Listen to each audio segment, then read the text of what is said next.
एक बार की बात है कि एक गांव में तीन सहेलियां अनम, मोना और रिदा रहती थी। वो तीनों बहुत ही अच्छी सहेलियां थी। उनके वालिद खेतों में काम करते थे और उनके माता पिता किसी न किसी तरह मेहनत करके उनको पाल रहे थे। वो तीनों जहाँ कहीं भी जाती थी वो एक साथ ही जाया करती थी। एक दिन वो तीनों स्कूल से वापस आ रही होती हैं कि वो एक दुकान में तीन लहंगे देखती है। वो बहुत खुश हो जाती है। अरे ये देखो, ये कितना प्यारा लहंगा है। मेरा भी दिल कर रहा है कि मेरे पास भी ये लहंगा हो। हाँ, दिल तो मेरा भी करता है कि मेरे पास ये लहंगा हो, मगर तुम्हें तो पता ही है कि हमारे घरों के हालात ऐसे नहीं है। अब हम अपने घर वालों पे बोझ नहीं डाल सकते। हाँ, तुम सही कहती हो। चलो घर चलते हैं। यहाँ खड़े रहने का कोई फायदा नहीं, घर से भी देर हो रही है।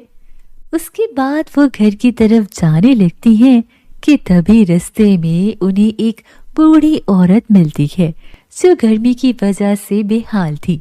अरे, इन्हें देखो तो मुझे लगता है इन्हें किसी मदद की जरूरत है। अरे हाँ, चलो चल के पूछते हैं। उसके बाद वो बूढ़ी औरत उन्हें पानी के लिए कहती है। वो तीनों उन्हें पानी पिलाती है कि तभी वो बूढ़ी एक खूबसूरत सी परी में तब्दील हो जाती है।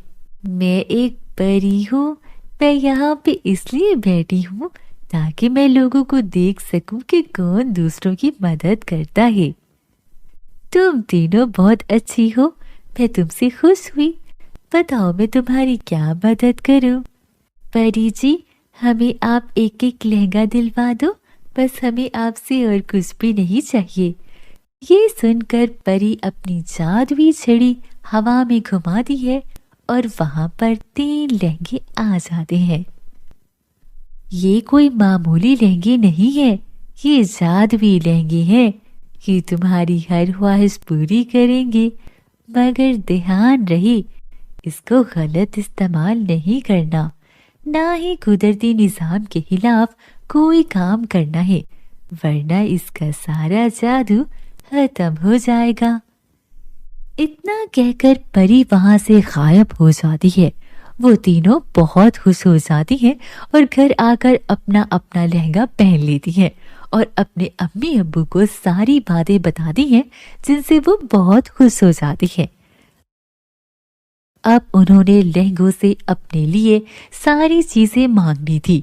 वो बड़े घर में रहने लगती हैं और साथ में वो गरीबों की भी बहुत मदद करती थी।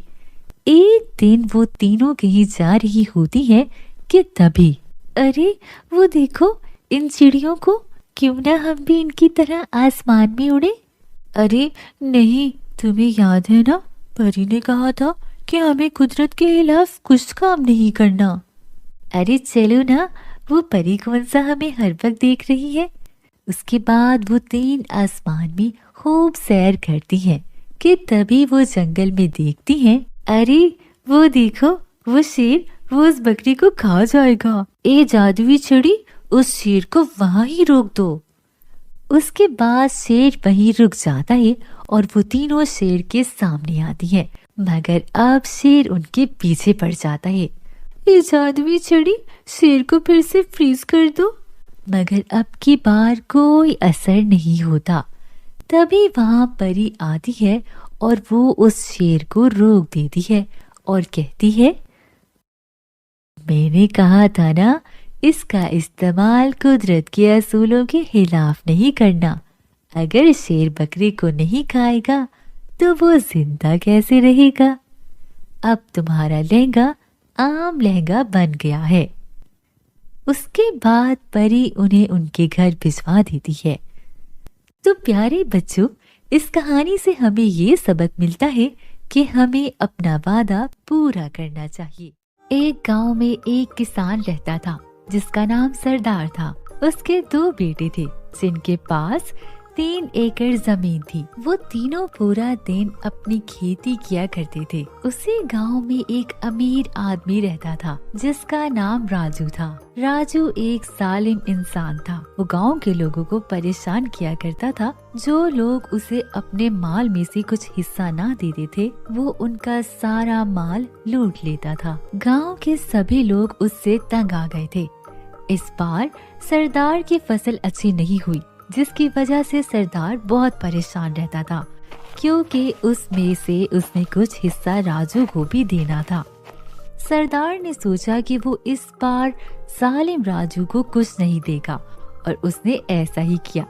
जब राजू को सरदार की तरफ से कुछ नहीं मिला, तो उसने अपने गुलाम को सरदार की तरफ भेजा। सरदार जी, आपको राजू ने बुलाया है। सरदार जब राजू के पास जाता है तो वो सरदार पर बहुत गुस्सा करता है। इस बार मेरा हिस्सा क्यों नहीं आया? सरदार सारी बात राजू को बता देता है, मगर उसकी बात का राजू पर कोई असर नहीं होता। वो सरदार से कहता है, राजू, तुम्हारे पास जो 3 एकड़ जमीन है, अब वो मेरी है। ऐसा मत कीजिए, मैं और मेरा परिवार भूख से मर जाएंगे। राजू को ये सुनकर गुस्सा आता है और वो कहता है, ये मेरी जिम्मेदारी नहीं है। जाओ और जाकर भीख मांगो, उससे तुम्हारा और तुम्हारे परिवार का गुजारा हो जाएगा।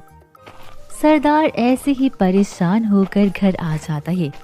अपने बाप को ऐसे परेशान देखकर उसके बेटे उससे पूछते हैं, क्या हुआ पिताजी, आप इतने परेशान क्यों हैं? सरदार सारा हाल अपने बेटों को सुना देता है।